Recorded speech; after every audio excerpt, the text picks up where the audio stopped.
নমস্কার, আপনারা দেখছেন স্কাই টিভি বাংলা। সাথে রয়েছে আমি শ্রেয়া।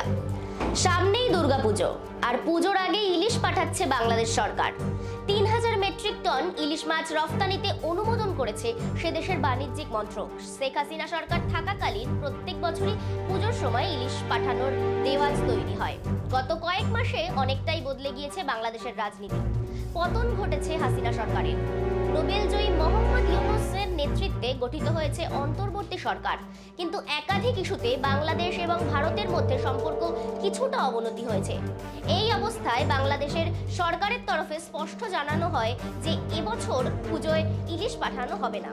বাংলাদেশের ইলিশের প্রতি এপার বাংলার মানুষের প্রতি একটা টান আছে। পুজোর সময় একটা দিন ইলিশ না খেলে হয় না। এই অবস্থায় বাংলাদেশ সরকারের এহেন বিজ্ঞপ্তি ঘিরে প্রশ্ন ওঠে। বর্তমান ভারতের আশ্রয়ে রয়েছেন বঙ্গবন্ধু কন্যা, যা মোটেই ভালো চোখে দেখছে না সে দেশের সরকার। সেই কারণেই এই সিদ্ধান্ত কিনা তা নিয়েও প্রশ্ন ওঠে।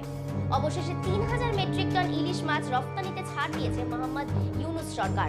বাংলাদেশের সংবাদ মাধ্যমের খবর অনুযায়ী যে দেশের রফতানিকাররা এই বিষয়ে আবেদন জানান, আর সেই আবেদন মেনেই তিনি 3000 টন ইলিশ মাছ রফতানিতে অনুমোদন দেওয়া হয়েছে।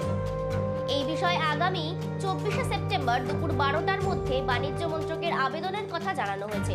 সবকিছু ঠিক থাকলে সেপ্টেম্বরের শেষে কিংবা অক্টোবরের শুরুতেই পদ্মার ইলিশ ঢুকবে বাংলায়।